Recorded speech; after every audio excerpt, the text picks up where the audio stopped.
à Téhéran avec une telle attaque?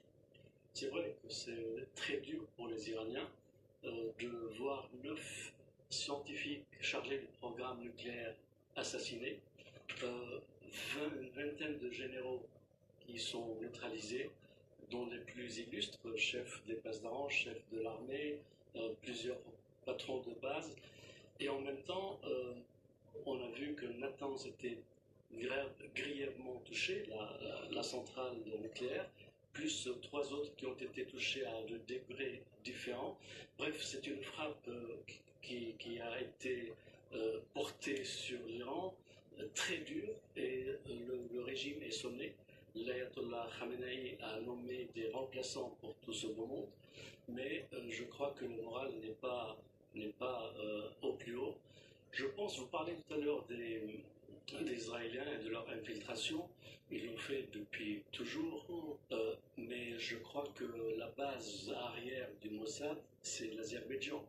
Rappelez-vous qu'en mai dernier, Raïssi, le président à l'époque, rentrait d'Azerbaïdjan, de la frontière pour inaugurer un barrage, et c'est là que son avion s'est crashé.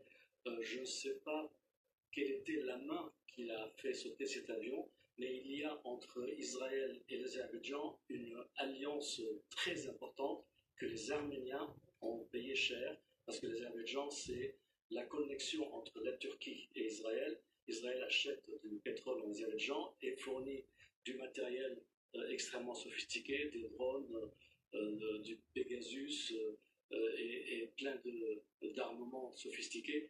Bref, le Mossad avait infiltré, exfiltré l'archive nucléaire iranien à travers l'Azerbaïdjan il y a une dizaine d'années.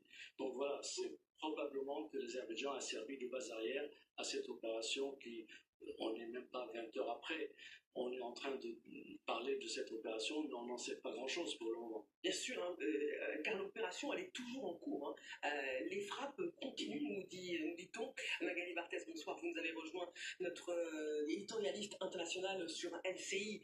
Vous qui êtes une spécialiste de ces questions, c'est du jamais vu ce soir.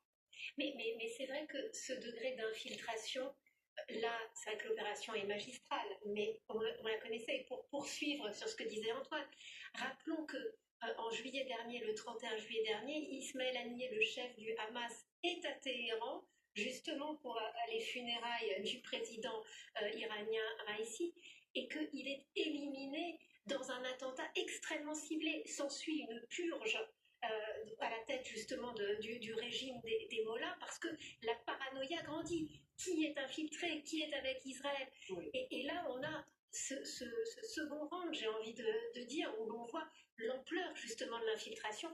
Et je trouve que ces vidéos qui sont diffusées par le Mossad sont là vraiment pour justement encourager cette paranoïa du régime.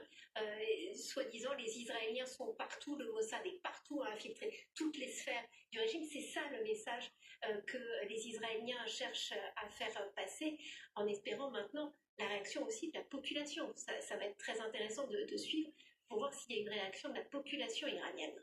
Gallagher.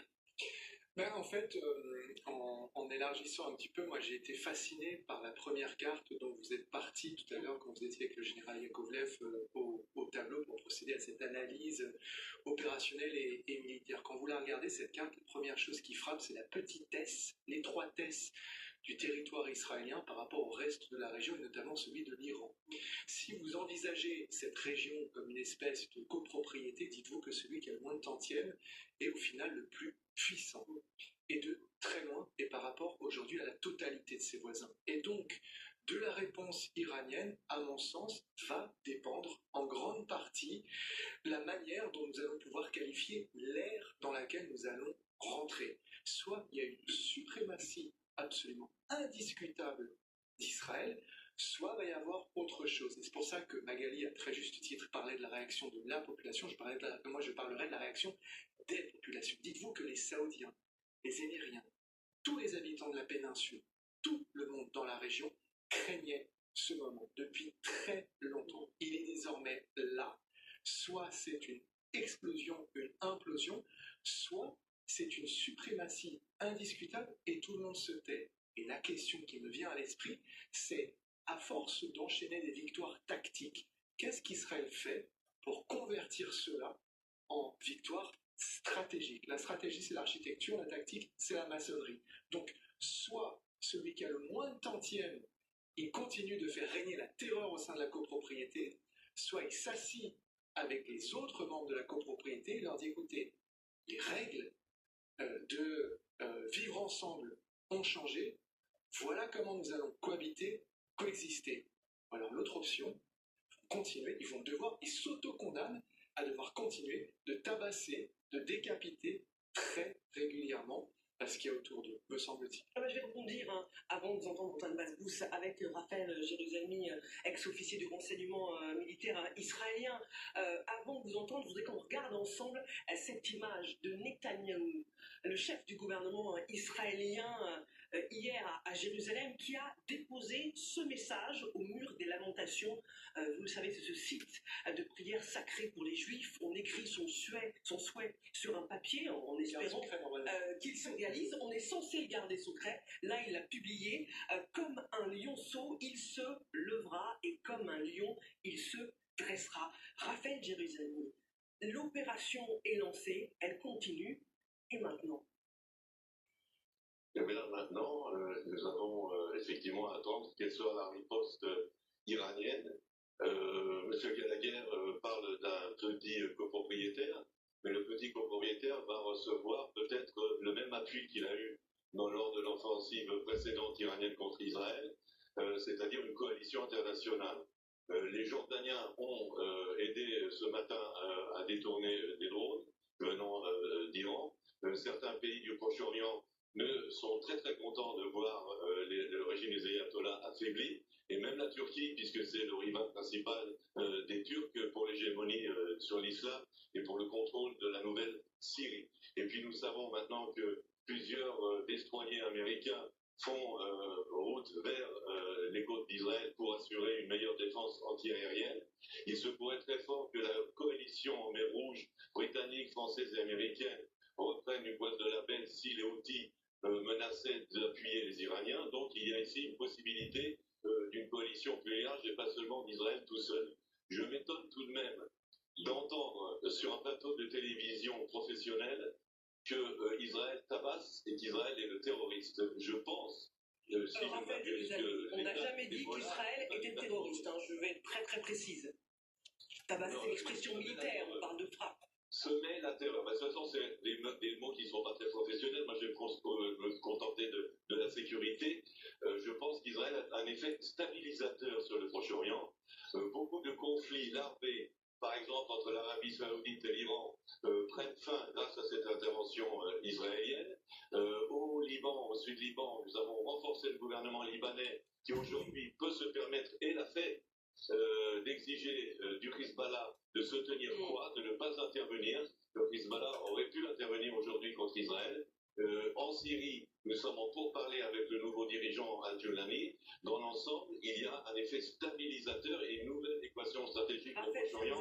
Une nouvelle équation ce soir, on l'a parfaitement compris. Téhéran promet de faire regretter à Israël son attaque massive. Nous partirons justement en Iran dans un instant. À tout de suite.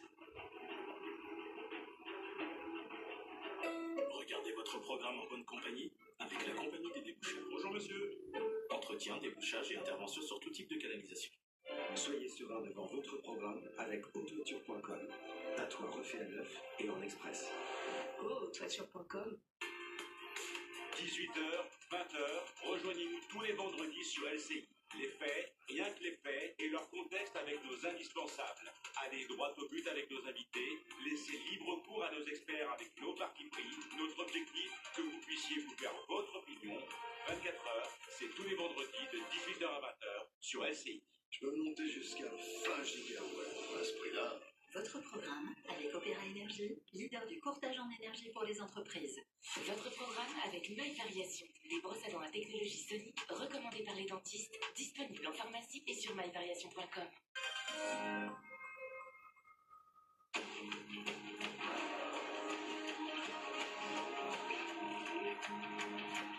Noah, on y va. Hyundai Kona, essence hybride ou électrique,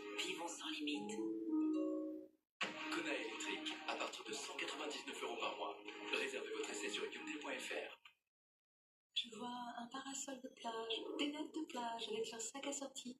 Oh, et tout ça, je le vois à petit prix. Le set de plage Beaujour à seulement 13 € en exclusivité chez Leclerc. Tout nouveau bijou d'extérieur est appelé Leclerc. Leclerc.